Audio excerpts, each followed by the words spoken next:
Carburettor जो है एक मैकेनिकल यूनिट है जिसके अंदर एक तरफ एयर फिल्टर लगा होता है और दूसरी तरफ इंजन से कनेक्टेड होता है। जब हमारे इंजन का पिस्टन डाउनवर्ड मूव करता है तो एक वैक्यूम क्रिएट करता है जिससे कि एयर जो है कार्बोरेटर के थ्रू पास होती है और जिसमें कार्बोरेटर के फ्लूइड बॉडी के नीचे जो एक्स्ट्रा पेट्रोल थोड़ा सा रखा रहता है वहाँ से थोड़ा सा पेट्रोल सक कर एयर के साथ मिक्स करके अंदर कंबशन चेंबर में भेज दिया जाता है।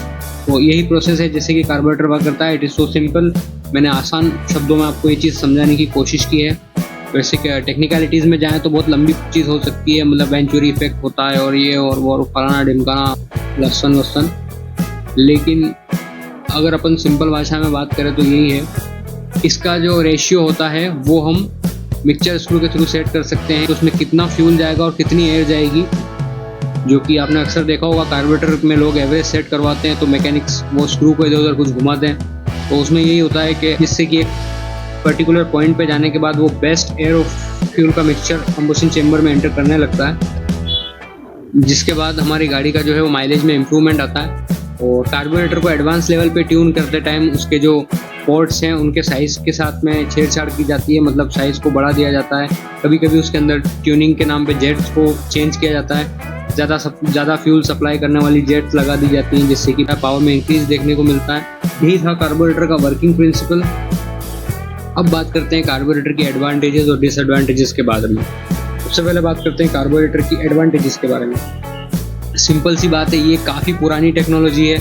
इसका मतलब है सभी लोगों को इसके बारे में पता है। पर गली मोहल्ले का कोई मैकेनिक भी कार्बोरेटर खोलता है तो वो उसको साफ करेगा और वापस लगा के एवरेज भी सेट कर देगा। Most of the mechanics knows के कार्बोरेटर का एवरेज कैसे सेट किया जाता है। तो रास्ते में आपकी कार्बोरेटर वाली गाड़ी में कार्बोरेटर के अंदर कचरा वचरा फंस गया, गाड़ी चौक हो गई, बंद हो गई, कुछ नहीं लगता है। थोड़े बहुत छोटे मोटे कॉमन हैंड टूल्स जो हैं आप उनके थ्रू उसको ऑन द गो रास्ते पे ही खड़े रह के खोल के साफ सफाई करके पेट्रोल से धो के वापस लगा देंगे तो गाड़ी चालू होकर चलने लगेगी।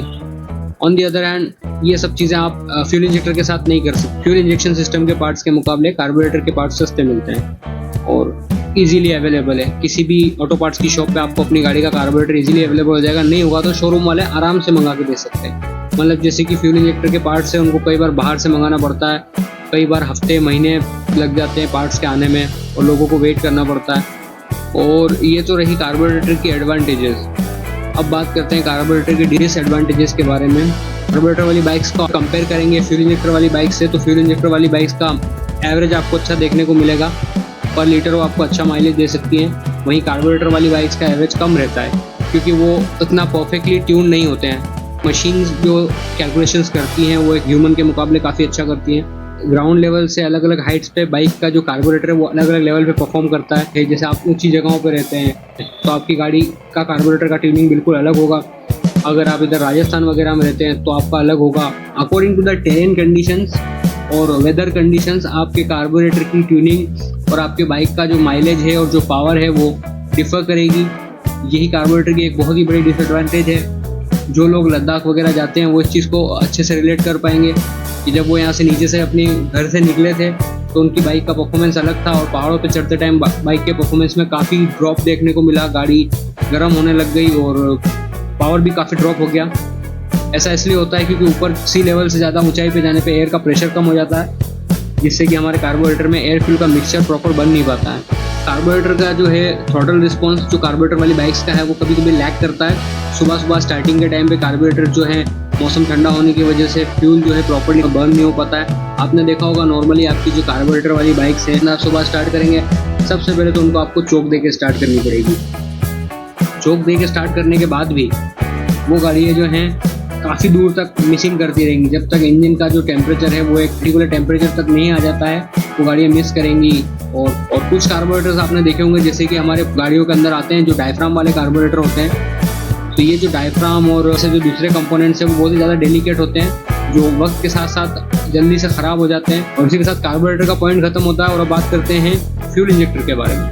जैसा कि सभी इंडियंस जानते हैं BS6 अपडेट के साथ हमारी छोटी बाइक्स जैसे कि स्प्लेंडर है और जो भी 125 सीसी 100 सीसी की बाइक्स हैं, स्कूटीज़ हैं, अब उनके अंदर भी हमें फ्यूल इंजेक्शन सिस्टम देखने को मिलता है। तो फिर अब बात करते हैं फ्यूल इंजेक्शन सिस्टम के बारे में। सबसे पहले तो इसमें होता क्या है, कंपोनेंट्स क्या क्या यूज़ होते हैं।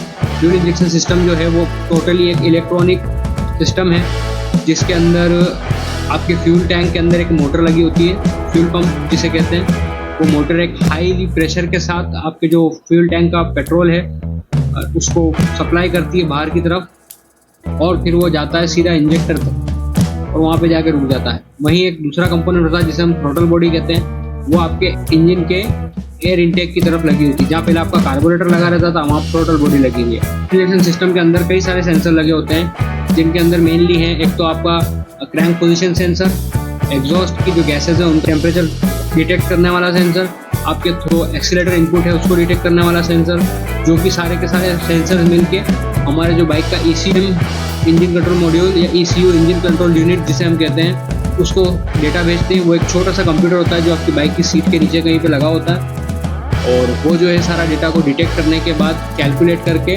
और एक सही अमाउंट में फ्यूल को स्प्रे करता है। आपने देखा होगा जो FI वाली बाइक से इजीली स्टार्ट हो जाती है, चाहे वेदर कैसा भी हो, चाहे बारिश हो रही हो, चाहे गर्मी तेज़ हो या चाहे सर्दी बहुत तेज़ पड़ रही हो। तो अब बात करते हैं मेनली जो इसके एडवांटेजेस हैं और डिसएडवांटेजेस हैं उनके बारे में। पहले मैं आपको बता देता हूँ कि जो फ्यूल पंप जो हमारी गाड़ी के टैंक में लगा होता है वो काफ़ी हाई प्रेशर पे फ्यूल को सप्लाई करता है, जिससे कि फ्यूल इंजेक्टर के थ्रू एक बिल्कुल हल्की सी मिस्ट जो है वो छोड़ी जाती है पेट्रोल की, जो कि एयर के साथ अच्छे से मिक्स हो जाती है और बेटर कंबशन मिलता है हमें, जिससे कि जो फ्यूल है वो अच्छी तरह से बर्न हो जाता है और कंबशन है वो काफ़ी ज़्यादा क्लीन होता है।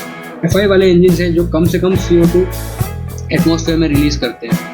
यही वजह रही कि BS6 गाड़ियों के अंदर अब सारे हमें FI वाले इंजन देखने को मिलते हैं। तो इसका जो थ्रॉटल रिस्पॉन्स होता है वो काफ़ी शार्प होता है, एकदम झटके से गाड़ी में पावर मिलती है, बिकॉज जैसे ही हम एक्सेलरेट करते हैं हमारा जो सेंसर्स हैं वो तुरंत ECU को डेटा सप्लाई कर देते हैं, जिससे कि ECU डिटेक्ट कर लेता है कि हमें अभी क्विक पावर की ज़रूरत है और फटाक से फ्यूल की सप्लाई को बढ़ा देता है। वैसे देखा जाए तो जो फ्यूल इंजेक्टर होते हैं वो काफ़ी लो मेंटेनेंस होते हैं, उनको बार बार से क्लीन या रिपेयर नहीं करना पड़ता है। अब बात करते हैं फ्यूल इंजेक्टर की डिसएडवांटेजेस के बारे में। सबसे बड़ी चीज़ होती है इसकी कॉस्ट। देखा जाए तो कंपैरेटिवली जो कार्बोरेटर है उसके पार्ट्स के मुकाबले फ्यूल इंजेक्टर के जो पार्ट्स हैं वो काफ़ी ज़्यादा महंगे होते हैं। अगर आपके फ्यूल इंजेक्टर का कोई कंपोनेंट जैसे कि इंजेक्टर या मोटर या फिर कोई सेंसर या हमारी जो थ्रॉटल बॉडी है तो मार्केट में आपको काफ़ी ज़्यादा मतलब प्राइस देखने को मिलती है उसकी। इसका दूसरा डिसएडवांटेज ये है कि ये जो है फ्यूल इंजेक्शन जो सिस्टम है वो ईजिली कॉमन हैंड टूल से रिपेयर नहीं हो सकता है। इसके लिए आपको स्पेशलाइज्ड टूल्स की रिक्वायरमेंट रहती है। फ्यूल इंजेक्टर के जो कंपोनेंट्स हैं वो इजीली रिपेयरेबल और इजीली रिप्लेसेबल नहीं होते हैं। उनको रिप्लेस करने या रिपेयर करने के लिए या उनके जो फॉल्ट कोड्स आते हैं जो चेक इंजन लाइट रहती है उसको रीड करने के लिए हमें स्पेशल टूल्स की रिक्वायरमेंट होती है, जो कि हर किसी के पास नहीं होते हैं। तो FI है उसकी जो ट्यूनिंग है वो काफ़ी ज़्यादा कॉस्टली होती है, क्योंकि इसके लिए आपको कस्टम ECU में पिगी बैंक ECU और इस तरह के कई सारे ECU देखने को मिलते हैं। या अगर आप अपने स्टॉक ECU को भी अगर आप रीट्यून करवाना चाहते हैं तो उसके लिए भी जो ट्यूनर्स हैं वो काफ़ी बड़ा अमाउंट चार्ज करते हैं, बिकॉज ये एक काफ़ी एक्सपेंसिव प्रोसेस होती है। तो अगेन मैं आपको कह सकता हूँ कि जो FI का कुछ भी काम है तो एक्सपेंसिव बहुत ज़्यादा है। तो ये था हमारा कार्बोरेटर और फ्यूल इंजेक्शन सिस्टम का कंपैरिजन वीडियो। अगर आपको वीडियो पसंद आई तो लाइक कर देना और चैनल पर नए हो तो सब्सक्राइब कर देना। फ्यूल इंजेक्टर की जो एडवांटेजेस हैं वो कार्बोरेटर से एनी डे ज़्यादा ही हैं। बस एक ही फ़र्क है कि जो FI सिस्टम है उसके पार्ट्स हैं उसके जो भी काम है वो सब काफ़ी ज़्यादा कॉस्टली होता है। वहीं कार्बोरेटर जो है एक बजट फ्रेंडली और काफ़ी कम कॉस्टिंग वाला सिस्टम है और काफ़ी पुराना है, तो आपका हर मैकेनिक उसे रिपेयर कर सकता है।